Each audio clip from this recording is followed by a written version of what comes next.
कि ये बेगूसराय की धरती है और किस तरीके से बेगूसराय की धरती में कितना ताप है वो राजधानी महसूस करने लगेगा, पटना महसूस करने लगेगा। और हमारे घर की, हमारे समाज की, हमारे शहर की, हमारे जिले की मां बहनों की इज्जत अस्मिता की बात होगी तो अभी तो ये शुरुआत है। जब आगाज ऐसा है, अंजाम कैसा होगा। एक एक गली डुला दिया जाएगा, एक एक शटर गिरा दिया जाएगा पटना का। हम आज कह दे रहे हैं आपके सामने से। आखिर ऐसी अवमाननीय घटना पर सत्ता और विपक्ष की बात करने चले? आपको सत्ता दिख रहा है? अभी बेटी के साथ बलात्कार की घटना और वो भी बाप के सामने, और इसको सत्ता का ये दिखा रहे हैं। हम लोग चाहते हैं कि इसमें संजीदगी लाई जाए और जो लोग जिस पार्टी से भी हैं अपनी भावनाओं को उस पार्टी के अंदर कैद कर दें और इस मुद्दे पर सब एकजुट हों। एक भाई के साथ अगर बहन सुरक्षित नहीं है, एक बाप के साथ अगर बेटी सुरक्षित नहीं है, फिर कैसे आगे पढ़ने के लिए जाएगा? और कैसे बेटियों को आज लोग कहते हैं जो बेटी आज आगे बढ़ रही है तो इस कार्य क्षेत्र से कैसे बेटी आगे बढ़ेगी और कैसे अपने जिला छोड़ करके दूसरे जगह परीक्षा देने के लिए जाएगी? यह दुर्भाग्यपूर्ण बात है। तो पिछले दिनों पटना के होटल में घटना हुई, यह घटना साबित करता है कि बिहार में बिल्कुल अराजकता की स्थिति और माहौल है। मछलियों को पकड़ने से कुछ नहीं होगा।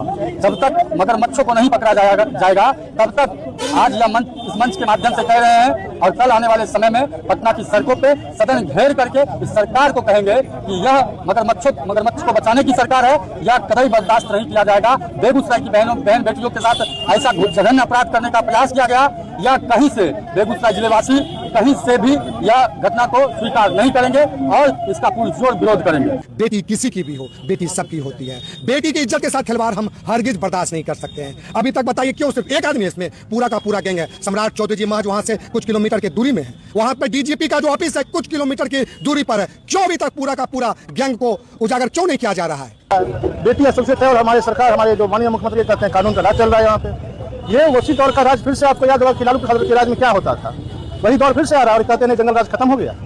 गंगा की कसम, यमुना की कसम, यह ताना बाना बदलेगा, रावी की रवानी बदलेगी, सतलुज का मुहाना बदलेगा। कुछ तू भी बदल, कुछ हम बदलें, ये सारा अफसाना बदलेगा। गर्जोश में तेरे होश रहा, जालिम का जमाना बदलेगा, जालिम का जमाना बदलेगा। बेगूसराय की एक बेटी पटना परीक्षा देने जाती है अपने पिता के साथ में। रात्रि में एक होटल में रुकते हैं ये लोग, जहां पर दारू के नशे में रात के करीब 1 बजे एक युवक कमरे में प्रवेश कर जाता है और लड़की के अपहरण का प्रयास करता है, छेड़छाड़ का प्रयास करता है। पिता ने विरोध किया और किसी तरीके से हमले को संभाला और अपनी बेटी को बचाया।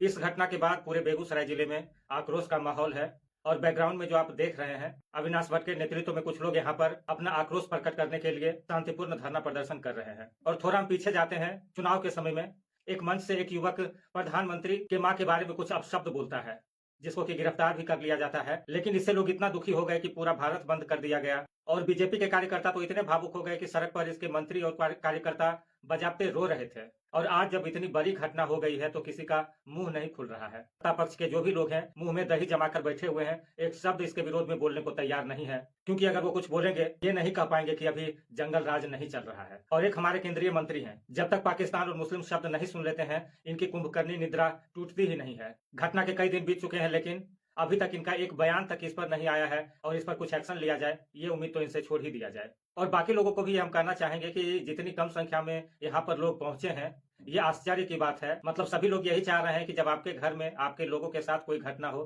तभी आप जागें, नहीं तो दूसरे के घर में अगर कुछ घटना हो रही है तो उसको तमाशा बनाकर आप लोग सिर्फ देखते रहें।